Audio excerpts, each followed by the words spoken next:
A paz do Senhor Jesus, eu sou a doutora Mariana Mendes. Hoje, quinta-feira, 26 de setembro de 2024, eu quero compartilhar mais um devocional.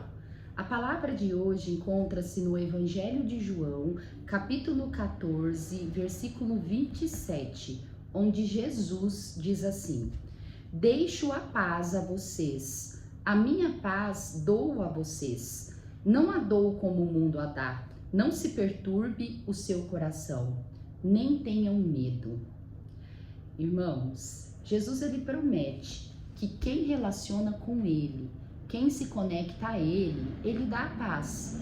E é muito interessante quando refletimos nisso, pois Jesus, ele não dá condição para dar a paz. Ele somente diz, ele dá a paz e ponto final, não como o mundo dá. Pois a paz do mundo está associada à circunstância. A paz do mundo está associada à situação, à condição que estamos vivendo. Se estamos numa fase boa, familiar, se dando bem com o cônjuge, com os filhos, estamos em prosperidade, não estamos passando dificuldade financeira, se tudo está indo bem, você tem paz.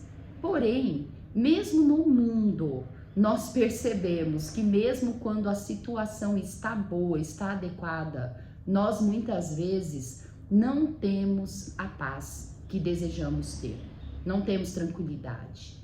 Pois eu percebo que a paz e a tranquilidade está mais associada com o nosso interior do que com as circunstâncias externas.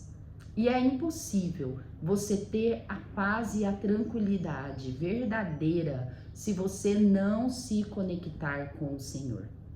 Nós temos que ser sábios e colocar todo o ensinamento de Jesus e da palavra de Deus no nosso dia a dia. Pois quando agimos dessa forma, nós temos a tranquilidade e a paz que Deus promete para cada um de nós. Na carta aos Filipenses, no capítulo 4, 7, Paulo diz assim: E a paz de Deus, que excede todo o entendimento, guardará o coração e a mente de vocês em Cristo Jesus. Quando Paulo diz isso para nós, se nós avaliarmos os dois versículos anteriores, no versículo 5 e 6, Paulo vai dizer assim: Alegrem-se, repito, alegrem-se. Deixe, não ande inquietos, não ande ansiosos. E ele termina, e a paz de Deus, que transcende todo o entendimento, guardará a mente e o coração de vocês em Cristo Jesus. O que Paulo está dizendo para nós? Que nós temos que ser alegres, independente da situação. Pois o próprio Paulo, naquele momento, ele estava preso em Roma, vivendo numa condição miserável. E ele estava alegre em Cristo Jesus. Pois se você acha que você não tem motivo para ser alegre, você tem sim, pois você tem Jesus Cristo. E não andar ansioso, não andar preocupado. Pois quando estamos ansiosos e preocupados, nós não estamos ansiosos com algo que está acontecendo agora. É algo que está por vir. Muitas vezes concreto. Estamos preocupados talvez com o cheque que vai cair amanhã, com o boleto que vai vencer daqui uma semana, com a situação do filho, do marido, coisas que muitas vezes nós não temos controle nenhum.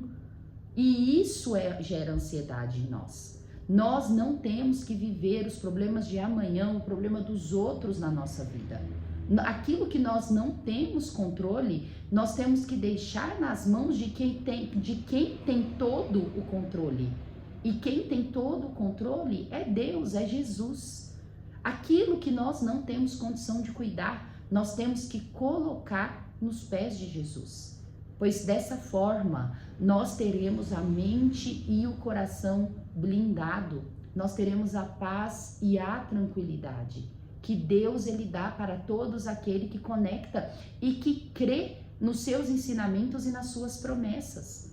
Muitas vezes a falta de paz não é culpa do nosso cônjuge, não é culpa da situação financeira, não é culpa das causas externas a nós, mas é culpa de nós não termos a fé, a esperança e o amor que nós devemos ter, que Jesus pede para nós termos.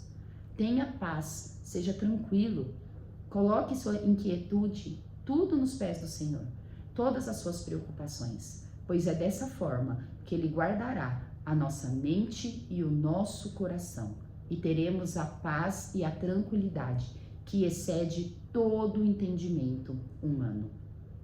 A meditação de hoje diz assim: se a jornada estiver pesada, manter o seu olhar firme em Jesus trará paz. É pesado.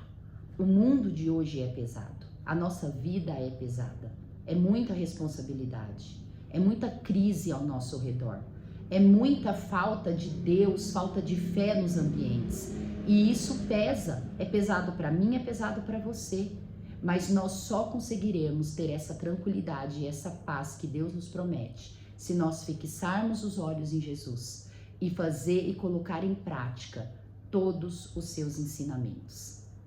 Quero também compartilhar a leitura bíblica de hoje que está no livro de Provérbios, Provérbios 30, que é maravilhoso, que é um livro de ensinamento que foi escrito na maior parte por Salomão.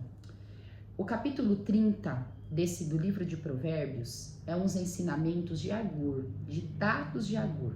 Acredita-se que Agur ele foi contemporâneo a Salomão e foi registrado como uma mensagem de sabedoria para nós. Agur aqui ele faz uma reflexão sobre ele mesmo, sobre as atitudes dele mesmo. E eu acho muito sábio na parte de Agur, mesmo ele se declarando tolo. E eu quero compartilhar alguns versículos que diz assim, a partir do verso 2: sou o mais tolo dos homens, não tenho o entendimento de um ser humano, não aprendi sabedoria, nem tenho conhecimento do santo. Quem subiu aos céus e desceu? Quem ajuntou nas mãos os ventos? Quem embrulhou as águas em sua capa? Quem fixou todos os limites da terra? Qual é o seu nome e o nome do seu filho? Conte-me se vocês sabem. Cada palavra de Deus é comprovadamente pura. Ele é um escudo para quem nele se refugia. Nada acrescente às palavras dele, do contrário, ele o repreenderá e mostrará que você é mentiroso. Duas coisas peço que me dês antes que eu morra. Mantém longe de mim a falsidade e a mentira. Não me dês nem pobreza nem riqueza. Dá-me apenas o alimento necessário. Se não tendo demais, eu te negaria e te deixaria e diria: quem é o Senhor? Se eu ficasse pobre, poderia vir a roubar, desonrando assim o nome do meu Deus. Não fale mal do servo ao Senhor. Do contrário, o servo o amaldiçoará e você levará a culpa. Existem os que amaldiçoam seu pai e não abençoam sua mãe.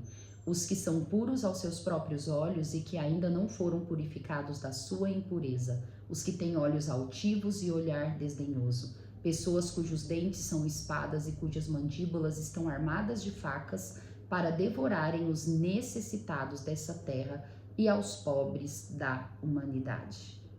Terminei no verso 14 essa meditação de Agur. Agur, ele diz que ele não tem sabedoria e que ele é um tolo, mas na verdade ele é muito sábio. Pois a palavra do Senhor, ela diz em Tiago 1,5, que se te falta sabedoria, pede a Deus que para ele, deliberadamente, ele dá a todos. Como é sábio reconhecer a falta de sabedoria? Pois a arrogância, o orgulho, as pessoas que são altivas, elas já perdem muito nessa terra. Pois Deus, ele abomina o arrogante. E quando nós agimos com tolice e reconhecemos e falamos para Deus da nossa tolice e reconhecemos que está nos faltando sabedoria, pedimos para Ele aumentar a nossa sabedoria, aumentar a nossa mente, isso é muito sábio, pois Deus, ele ama os humildes e ele dá sabedoria sim para todos que o pedem. É para Deus. É muito comum no nosso dia a dia, mesmo nós conhecendo o Senhor, mesmo nós nos relacionando o Senhor, pela nossa carnalidade, pelo mundo que vivemos, nós agirmos de forma insensata. Mas o mais sábio que temos a fazer é nós reconhecermos a tolice e fazer como Agur, depositar essas palavras ao Senhor e pedir para que Ele nos mude, para Ele que nos dá sabedoria. É só assim que nós cresceremos e atingiremos a estatura de Cristo. Que essa palavra possa fazer sentido para a tua vida, possa trazer paz e sabedoria para você. Amo vocês em Cristo Jesus. Até amanhã.